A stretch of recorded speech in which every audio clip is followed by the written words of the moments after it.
Hey all, this is 012 Boku, and I'm coming at you with another review of... Yep, you guessed it here, Fullmetal Alchemist. Season 1. We are drawing near the end of Season 1, folks, and what I can say is, what a wild ride, and it actually continues... Didn't realize I have my brush out here, but oh well. It continues with episode 20, Soul of the Guardian, and what an aptly named episode, because as you guys find out, they're dealing with the Elrics who have infiltrated the 5th laboratory, are dealing with number 48 and number 66, where these two souls bonded into suits of armor, proving that there is something going on with the 5th laboratory and the military with illegal experiments into the Philosopher's Stone. And what's so great about this episode is you have a great fight between Edward and number 48, who turns out to be two people. He fights the first brother, who says he's the Slicer brother, but then we learn it's the Slicer brothers, as there's two of them, because after, in a great fight, when Edward takes down the first older brother of 48, there's a younger brother who is still bonded to the body part, where the older brother was just the head.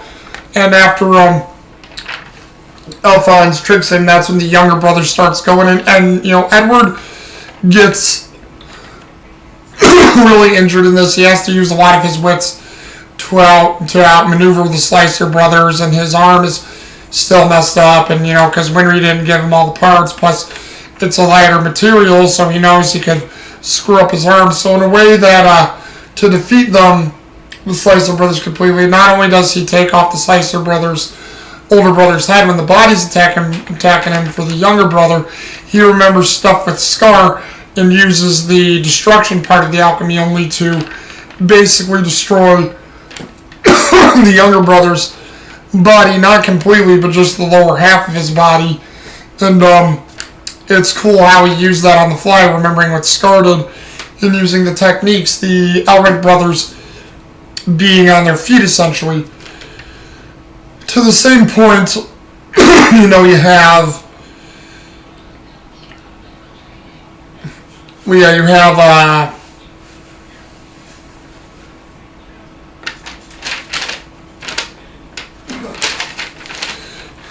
Actually, no, that's true. To the same point, you have Alphonse fighting number 66, who we find out turns out to be Barry the Chopper.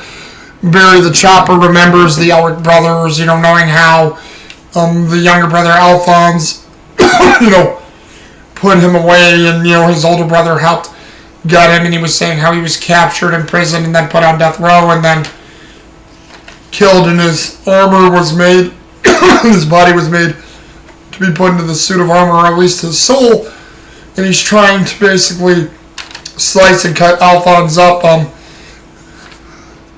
Alphonse basically knocks off his head, which the body of Barry the Chopper stands up and starts tossing up his head. And he's like, how are you not freaking out? And then Alphonse just takes off his head, and there's nobody underneath it. He's like, how did you do that? And then, you know, they're explaining how, you know, they're both going to outwit each other, and there's this hilarious banter of just Alphonse and Barry the Chopper going after it, saying they don't know where each other's blood seals are, and how are they going to defeat each other, blah, blah, blah. Alphonse is a better fighter. He fights defensively, where Edward is, I think, more of an offensive fighter, but Alphonse fights defensively, and he trips, you know, Barry the Chopper up, and he's using more defensive fighting techniques to beat him back. And then while that goes on, you have Edward wanting information out of the Slicer brothers about the Philosopher's Stone.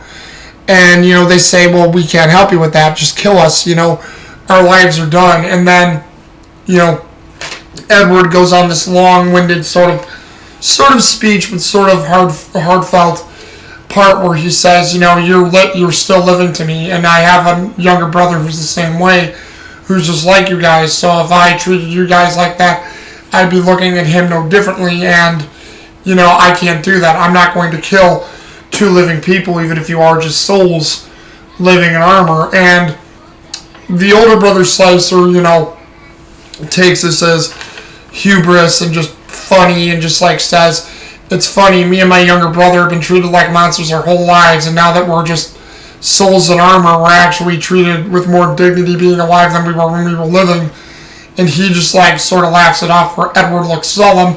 Barry the Chopper, to get under Alphonse's skin, I think, to defeat him, tricks, saying, so your brother did this to you, huh? Well, how do you know any part of you is real, or your brother didn't make them up, and your memories and everything were fabricated? And Alphonse is basically trying to just defend that he's living and he's Alphonse Elric, he's real, he didn't make it up. And then Barry just keeps leaning in on this, causing Alphonse so much anguish, and it's really hard to see Alphonse be in this much pain, and just seeing everything that goes on and everything that they're doing. And it just really was a good episode, hitting those points. And that's pretty much what it is in a nutshell. Nothing has been revealed about if the Philosopher's Stone is here or what's going on, but it's about the humanity of the moment of these three souls bonded into the armors.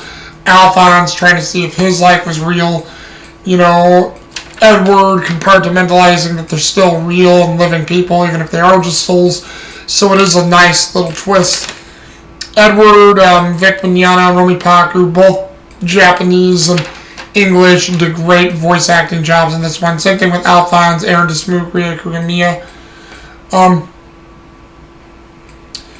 Oh yeah, and I did forget to say that both Denny Block and Maria Ross were basically showing the aftermath of what started to Alex Louis Armstrong, and Denny Block almost let slip where the Elric brothers went.